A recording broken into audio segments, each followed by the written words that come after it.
Hello friends, कैसे हैं आप सब। आई होप आप तो सब मस्त होंगे और अपने तैयारी में मग्न होंगे। आइए आज फिर एक नया टॉपिक लेकर के आए हैं। चलते हैं वीडियो की ओर। लास्ट वीडियो हम लोगों ने, लास्ट लेक्चर मेरा डाइवर्सिटी के ऊपर था, है ना। आज हम सार्वभौमिकरण के बारे में जानेंगे, है ना। देखिए यूनिट 2 में नेक्स्ट टॉपिक है शिक्षा के सार्वभौमिकरण की राह में समता, असमानता, विभेदीकरण एवं हास्याकरण, यानी कि equity, inequality, discrimination and marginalisation in the way of universalization of education, है ना। यहाँ पे इक्विटी पढ़ना है, इनइक्वालिटी पढ़ना है, डिस्क्रिमिनेशन एंड मार्जिनलाइजेशन, लेकिन यूनिवर्सलाइजेशन ऑफ एजुकेशन के वे में, है ना, उसके अकॉर्डिंग। तो सबसे पहले हम लोग को यूनिवर्सलाइजेशन के बारे में जानना पड़ेगा, है ना। फिर यूनिवर्सलाइजेशन ऑफ एजुकेशन क्या होता है उसके बारे में जानना पड़ेगा। देन हम लोग इक्विटी इनइक्वालिटी पर आएंगे, है ना। तो आइए बढ़ते हैं टॉपिक की ओर। तो शिक्षा का सार्वभौमिकरण क्या है ना, क्यों आवश्यक है। Universalization of education. तो वर्तमान में जिस गति से जनसंख्या में वृद्धि हो रही है, उसी गति से निरक्षरों की संख्या में भी वृद्धि हो रही है। यानी कि जैसे जैसे पॉपुलेशन बढ़ रहा है, वैसे वैसे उन लोगों की संख्या बढ़ रही है जो नहीं पढ़ पा रहे हैं किसी कारणवश, या इकोनॉमिक प्रॉब्लम हो या एनी अदर प्रॉब्लम हो, लेकिन वो नहीं पढ़ पा रहे हैं। और लेकिन लेकिन क्या है, शिक्षा के बिना लोकतंत्र की स्थापना नहीं की जा सकती है ना। जैसे जैसे निरक्षरों की संख्या बढ़ेगी तो क्या लोकतंत्र का विकास होगा? नहीं होगा। इसलिए लोकतंत्र का विकास करना है तो सबसे पहले एजुकेशन सिस्टम का सही होना जरूरी है ना। अगर लोग एजुकेटेड होंगे तो ऑटोमेटिक सारा कुछ सुधरते चला जाएगा, है ना। क्योंकि शिक्षित व्यक्ति ही समाज में परिवर्तन ला सकता है ना। जो व्यक्ति पढ़ा लिखा है वो खुद के साथ साथ समाज में भी परिवर्तन ला सकता है और एक सभ्य समाज का निर्माण कर सकता है, एक अच्छे समाज का निर्माण कर सकता है ना। इसलिए सभी देशों के द्वारा शिक्षा का सार्वभौमिकरण करके यह सुनिश्चित किया जा रहा है कि हर बच्चे को अपनी रुचि व क्षमता को विकसित करने का समान अवसर मिल सके और बेहतर भविष्य का निर्माण कर सके तथा लोकतंत्र के विकास में अपना योगदान दे सके, है ना। यानी कि हर देश मतलब कि चाह रहा है कि शिक्षा को सार्वभौमिकरण किया जाए, है ना। शिक्षा का सार्वभौमिकरण किया जाए और हर एक बच्चा जो अपनी रुचि के अनुसार, अपनी क्षमता के अनुसार खुद को विकसित कर सके, है ना। इसलिए भारत के संविधान में धारा 45 के अंतर्गत निशुल्क, अनिवार्य तथा सार्वभौमिक शिक्षा का प्रावधान किया गया है ना। भारत का संविधान जब लागू किया गया तो वहां पे निशुल्क शिक्षा की बात की गई, अनिवार्य शिक्षा की बात की गई और सार्वभौमिक शिक्षा की बात की गई। और इसकी जिम्मेदारी राज्य सरकारों को दी गई। और इसकी जिम्मेदारी किसको दी गई? राज्य सरकारों की दी गई। वर्तमान में इसे संशोधन करके अनुच्छेद 21A के तहत शिक्षा को मौलिक अधिकार के रूप में मान्यता दी गई है ना। बाद में 2002 में इस कानून का संशोधन हुआ, है ना, जिसमें 21A जोड़ा गया, है ना। जिसमें अनुच्छेद 21A जोड़ा गया और शिक्षा को क्या किया गया? मौलिक अधिकार के रूप में मान्यता दी गई है ना। जिसके अंतर्गत राज्य सरकार 6 से 14 वर्ष तक के सभी बच्चों को निःशुल्क तथा अनिवार्य शिक्षा प्रदान करने के लिए बाध्य होगी, है ना। ये तो शिक्षा का सार्वभौमिकरण, लेकिन इसके पहले हम लोगों को समझना पड़ेगा सार्वभौमिक क्या है, सार्वभौमिक क्या है, सार्वभौमिक शिक्षा क्या होता है, सार्वभौमिकरण क्या होता है।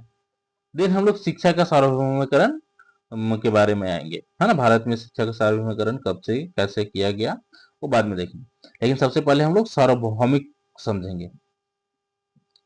सार्वभौमिक शिक्षा का अर्थ है ना। तो सार्वभौमिक शिक्षा का अर्थ तो सबसे पहले हम लोग को सार्वभौमिक समझना पड़ेगा। सार्वभौमिक मतलब होता क्या है?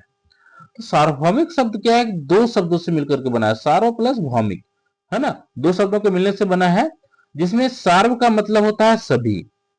सार्व मतलब कि सभी लोग, और या संपूर्ण, जितने भी हैं सब, कोई कोई बाकी नहीं रहना चाहिए। भौमिक का मतलब है भूमि से संबंधित, यानी कि पृथ्वी से जो भी जुड़ा हुआ है। तो इस प्रकार सार्वभौमिक का अर्थ संपूर्ण जगत में मौजूद होना है ना, यानी कि पूरे जगत में, पूरे धरती पर मौजूद होना, समान होना, समान होना अथवा सभी पर लागू होने वाला होना, है ना, सभी पर लागू होना, किसी एक पर लागू नहीं होता है, सर्वव्यापी होना। लेकिन किसी एक पर लागू नहीं होगा, होगा तो सब पर लागू होगा, वही सार्वभौमिक हुआ, यानी कि पूरी पृथ्वी से जो भी जुड़े हुए हैं सब पर लागू होगा। अब सार्वभौमिक शिक्षा क्या होता है, तो अब देखिए यहाँ पे सार्वभौमिक तो सबके लिए, तो उसमें तो कुछ भी हो सकता है ना, शिक्षा ही नहीं कुछ भी हो सकता है। तो यहाँ पे बात कर रहे हैं हम लोग सार्वभौमिक शिक्षा के बारे में। तो सार्वभौमिक शिक्षा का अर्थ क्या हो गया, सबों के लिए शिक्षा, है ना, सबों के लिए समान रूप से शिक्षा। तो इस प्रकार सार्वभौमिक शिक्षा को तात्पर्य सभी बच्चों, चाहे वह किसी भी पृष्ठभूमि, धर्म, जाति, लिंग से आते हो, यानी किसी भी पृष्ठभूमि से आते हो, कोई मायने नहीं रखता है उनकी शारीरिक या मानसिक स्थिति कैसी भी हो, है ना, उन्हें बिना किसी भेदभाव के शिक्षा प्राप्त करने का समान अवसर का अधिकार प्रदान करना है। यहाँ पे अधिकार स्पेलिंग एरर होगा, सॉरी, है ना, इसको करेक्ट कर लीजिएगा। अधिकार प्रदान करना है, यानी कि दूसरे शब्दों में सार्वभौमिक शिक्षा का मतलब सभी बच्चों को बिना किसी भेदभाव के प्रत्येक बच्चे को गुणवत्तापूर्ण शिक्षा का अवसर प्रदान करना है ना, गुणवत्तापूर्ण शिक्षा का अवसर प्रदान करना है, जिससे वे व्यक्तिगत रूप से विकसित हो सके और समाज तथा राष्ट्र के विकास में सकारात्मक योगदान दे सके। नहीं कि किसी भी बच्चे में कोई भेदभाव, किसी भी तरह का कोई भेदभाव नहीं करना, चाहे वो जाति आधारित हो, चाहे वो धर्म आधारित हो, चाहे वो लिंग आधारित हो, चाहे वो शारीरिक आधारित पर हो, चाहे वो मानसिक आधारित पर हो, किसी भी तरह से हो, उसमें कोई भेदभाव नहीं करना है और समान अवसर प्राप्त करना है। यानी कि हम पढ़ रहे हैं तो सामने जो भी अगर गरीब है या अमीर है उसको भी पढ़ने का अधिकार है ना। शिक्षा के सार्वभौमिकरण। अब सार्वभौमिकरण क्या मतलब, क्या होता है, सार्वभौमिक शिक्षा तो समझ गए, तो सार्वभौमिक शिक्षा समझने के बाद सार्वभौमिकरण आता है, यानी कि उसको सबके लिए लागू करना, है ना, सबके लिए लागू करना, कैसे, तो निःशुल्क, अनिवार्य, है ना, निःशुल्क तथा अनिवार्य। सार्वभौमिकरण का से तात्पर्य किसी भी चीज को सार्वभौमिक बनाना, सबके लिए उपलब्ध कराना, यानी कि सभी लोगों तक या सभी जगहों पर एक समान रूप से लागू करना, कोई चेंजेस नहीं होना चाहिए, है ना। इस प्रक्रिया के माध्यम से कोई भी विचार, वस्तु या सेवा विश्व भर में फैलती है और सभी के लिए उपलब्ध होती है, और यह किसी भी क्षेत्र में हो सकती है ना। ये यूनिवर्सलाइजेशन जो है वो किसी भी क्षेत्र में हो सकती है, सिर्फ शिक्षा के क्षेत्र में ही नहीं। हाँ, हम लोग यहाँ पे जरूर शिक्षा के क्षेत्र में पढ़ेंगे, वो किसी भी क्षेत्र में, अगर अगर गवर्नमेंट चाहे, अगर सरकार चाहे कि सबको फ्री में खाना देने देंगे हम, है ना, फ्री में खाना देंगे, सबको फ्री में खाना दे सकते हैं भाई, है ना, किसी को कोई रोक टोक नहीं है। इस तरह से यहाँ पे शिक्षा सबको देना है, शिक्षा फ्री में देना है, कैसे देना है, फ्री में देना है सब।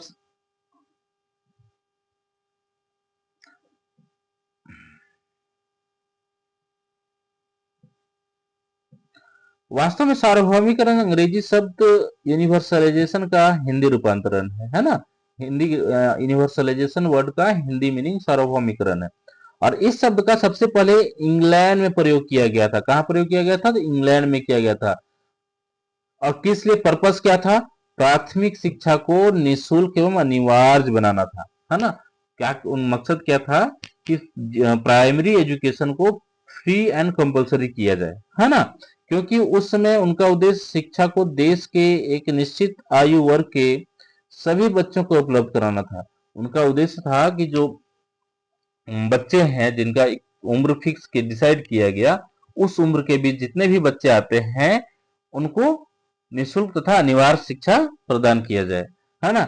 इसलिए उन्होंने सार्वभौमिकरण शब्द का प्रयोग किया, है ना, इसके लिए उन्होंने यूनिवर्सलाइजेशन का यूज किया था। अर्थात सार्वभौमिकरण एक व्यापक प्रक्रिया है जो किसी भी चीज को सभी के लिए सुलभ बनाती है या लागू करती है, वो सबके लिए लागू करती है ना, किसी एक के लिए नहीं, सबके लिए, या उसके पास पैसा है या नहीं है, अमीर है, गरीब है, हाँ,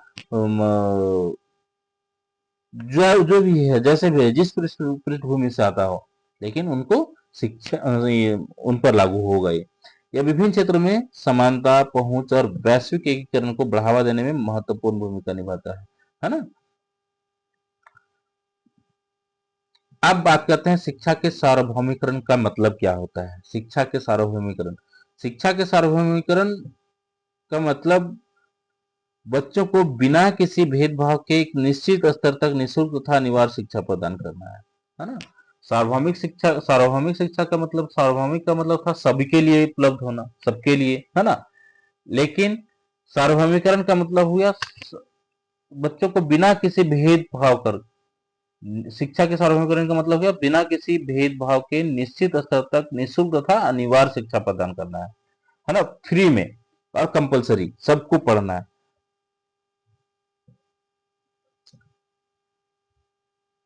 दूसरे शब्दों में शिक्षा का सार्वभौमिकरण का उद्देश्य यह है कि एक निश्चित आयु वर्ग के प्रत्येक बच्चों को बिना किसी भेदभाव के निःशुल्क तथा अनिवार्य शिक्षा के साथ साथ गुणवत्तापूर्ण शिक्षा प्रदान किया जाए, जिससे वे अपने व्यक्तिगत विकास के साथ साथ समाज तथा राष्ट्र के विकास में भी सकारात्मक योगदान दे सके, है ना। निःशुल्क तथा अनिवार्य शिक्षा देने का, प्रदान करने का मकसद ये था कि वह खुद का विकास कर सके, और अगर एक व्यक्ति खुद का विकास कर सकता है तो समाज का भी विकास कर सकता है, और समाज का जब विकास करेगा तो राष्ट्र का भी विकास कर सकता है ना।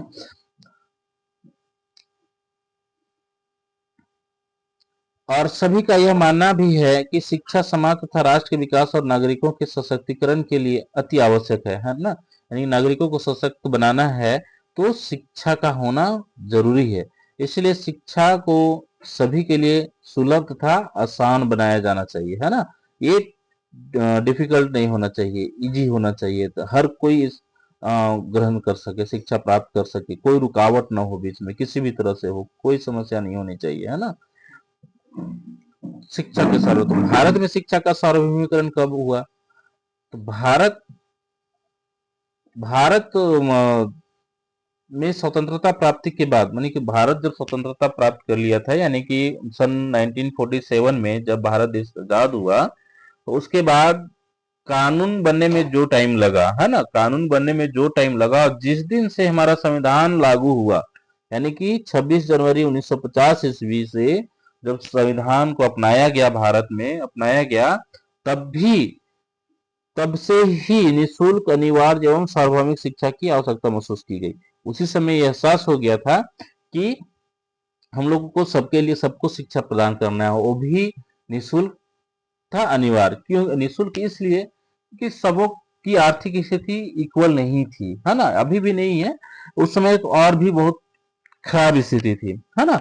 तो इसलिए निःशुल्क एवं अनिवार्य शिक्षा की बात की गई। और संविधान के अनुच्छेद 45 में के अंतर्गत, संविधान में अनुच्छेद 45 के अंतर्गत ये बात किया गया कि निःशुल्क, अनिवार्य एवं सार्वजनिक शिक्षा का प्रावधान किया गया है, जिसमें यह कहा गया है कि राज्य इस संविधान के लागू किए जाने के समय से 10 वर्ष, यानी कि राज्य सरकार जिस दिन से इसे संविधान को अपनाया जा रहा है, अपनाया गया है, यानी जिस दिन लागू किया गया है, उस उस समय से लेकर के 10 साल के अंदर, 10 वर्ष के अंदर सभी बच्चों के लिए, जब तक वे 14 वर्ष की उम्र पूर्ण नहीं कर लेते, यहाँ पे उम्र फिक्स किया गया 14 वर्ष की उम्र पूर्ण करने तक, है ना, नहीं कर लेते, तब तक निःशुल्क एवं अनिवार्य शिक्षा प्रदान करने का प्रावधान करेगा, है ना। यानी कि निःशुल्क एवं अनिवार्य शिक्षा कौन प्रदान करेगा? तो राज्य सरकार करेगी, है ना। और ये लक्ष्य रखा गया कि 10 साल के अंदर 14 साल के बच्चों को शिक्षित किया जाएगा, है ना। लेकिन वो पॉसिबल नहीं हो पाया, 10 साल तक नहीं हो पाया, तो फिर उसको आगे बढ़ाते चला गया। और शिक्षा में सार्वभौमिकरण की सबसे अधिक आवश्यकता कहाँ पे है? प्राथमिक स्तर पर है, क्योंकि सॉरी प्राथमिक स्तर पर ही अगर बच्चे नहीं पढ़ेंगे प्राइमरी, तो अपर प्राइमरी या हायर सेकेंडरी तो नहीं जा सकते, है ना। इसलिए प्राइमरी स्तर पर ही इसको लागू किया गया, है ना। इसलिए संविधान के 86वें संशोधन अधिनियम 2002 के द्वारा अनुच्छेद 21A जोड़कर शिक्षा को मौलिक अधिकार बनाया गया, है ना। यानी कि उस समय तो बात की गई भाई निःशुल्क एवं अनिवार्य शिक्षा देना है, लेकिन मौलिक अधिकार के रूप में नहीं था। तो जब संविधान का 86वां संशोधन हुआ, 86th अमेंडमेंट जब हुआ 2002 में, तब उसमें अनुच्छेद 21A जोड़ा गया है ना, अनुच्छेद 21A जोड़ा गया और शिक्षा को मौलिक अधिकार बनाया गया, यानी कि सभी बच्चे को सभी का अधिकार है शिक्षा ग्रहण करना, है ना, अधिकार बनाया गया। और इसकी जिम्मेदारी किसे सौंपी गई? राज्य को, है ना, राज्य को सौंपी गई। और कहा गया कि वह 6 से 14 वर्ष की आयु के सभी बच्चों को भेदभाव किए बिना निःशुल्क एवं अनिवार्य शिक्षा प्रदान करेगा, है ना, राज्य को यह कर्तव्य सौंपा गया और निर्देश दिया गया कि 6 से 14 वर्ष की आयु के जितने भी बच्चे हैं, है ना, जितने भी बच्चे हैं सभी बच्चों को बिना किसी भेदभाव के निःशुल्क एवं अनिवार्य शिक्षा प्रदान करना है ना।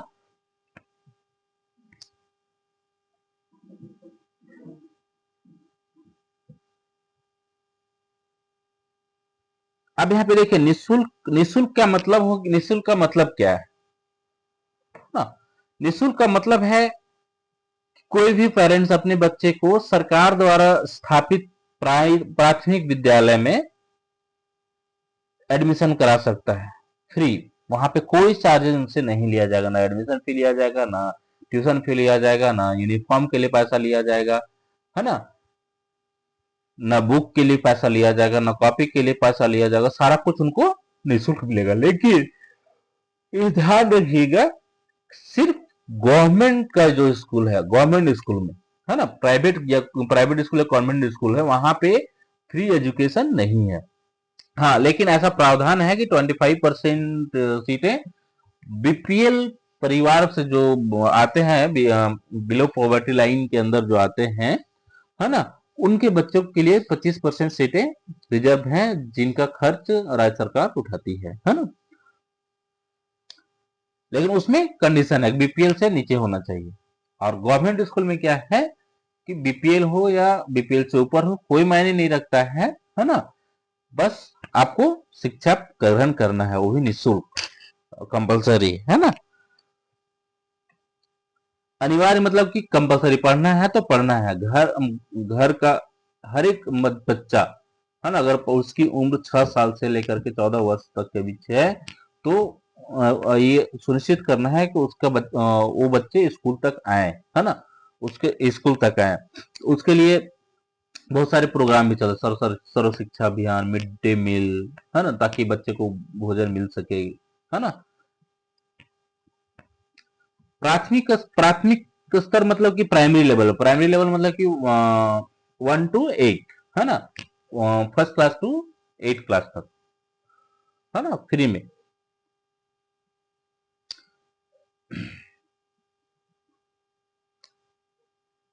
अब शिक्षा के सार्वभौमिकरण की परिभाषा, ये शिक्षा के सार्वभौमिकरण की कोई स्पष्ट परिभाषा तो नहीं है, लेकिन फिर भी कुछ शिक्षाविदों ने इस पर अपने अपने विचार प्रस्तुत किए हैं, है ना, जो इस प्रकार है। अब इसमें एस एन मुखर्जी ने कहा है, शिक्षा के सरकारी तंत्र ने तीव्र गति से अपना काम शुरू कर दिया, यानी कि जो भी सरकारी संस्थाएं हैं, जो भी हैं, वो अपना काम शुरू कर रही हैं, लेकिन अभी भी बहुत सारे प्रयास करने की आवश्यकता है ना। अभी भी शिक्षा पूर्ण नहीं हो पाई है, पूरे समाज शिक्षित नहीं है ना, अभी भी स्कूलों में ड्रॉप आउट है, बच्चों का ड्रॉप आउट होता है। इसलिए अभी भी बहुत सारी कोशिशें करने की जरूरत है और नागरिकों को अनिवार्य शिक्षा के साथ जोड़ा जाना चाहिए, है ना।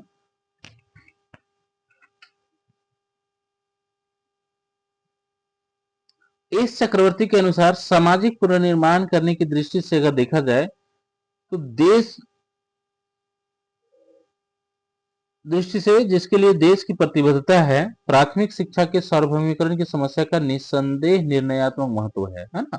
अगर प्राथमिक शिक्षा को सार्वभौमिकरण कर दिया जाए तो निस्संदेह, इसमें कोई शक नहीं है कि बहुत अच्छा निर्णय होगा और देश का प्रगति होगा, है ना। फिर से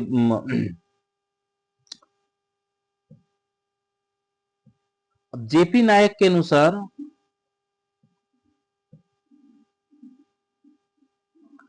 जेपी प्रारंभिक शिक्षा की प्रगति संपूर्ण देश के सामाजिक, आर्थिक व समान विकास का सूचक है ना। अगर प्रारंभिक शिक्षा का विकास होता है तो पूरे देश के सामाजिक स्थिति, आर्थिक स्थिति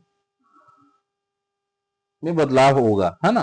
सामाजिक स्थिति, आर्थिक स्थिति में जरूर बदलाव होगा, और जो विकास और डेवलपमेंट है उसका एक बेस होगा वो, है ना, उसका आधार होगा। इसलिए उन्होंने फ्री, निःशुल्क एवं अनिवार्य शिक्षा की बात की थी, है ना। उसके बाद है डॉक्टर राधा कृष्णन के अनुसार शिक्षा केवल आजीविका कमाने का साधन नहीं है, है ना। राधा कृष्णन कहते हैं कि शिक्षा केवल आजीविका कमाने का एक साधन नहीं है, बल्कि यह विचारों की जन्मस्थली भी है ना। ये आपके अंदर कैसा विचार उत्पन्न होगा, जैसा, तो विचारों का विकास करने के लिए, उसका विचार बदलने के लिए, सही सोचना है, गलत सोचना है ना, तो उसका भी बेस है वो, है ना, बेस। यह न केवल नागरिकता का विद्यालय है, यानी यह नागरिकता का पाठ पढ़ाती है, बल्कि आध्यात्मिक जीवन में प्रवेश का मार्ग भी है ना। ये सिर्फ स्कूली स्कूली जीवन से रिलेटेड नहीं है, ये आध्यात्मिक जीवन में भी इसका काम आएगा, इसका फायदा होगा। इसके माध्यम से मनुष्य अपनी आत्मा व सत्य की खोज के लिए प्रशिक्षण लेता है ना। शिक्षा के माध्यम से ही हम लोग सत्य की खोज कर पाते हैं ना, कौन सा चीज सच सत्य है, कौन सा चीज असत्य है, कहाँ से हम लोग को पता चला। अगर हम शिक्षित है तो ही हम लोग सही तरीके से उसका निष्कर्ष निकाल पाते हैं। इसलिए शिक्षा का सार्वभौमिकरण करना अत्यंत आवश्यक है ना।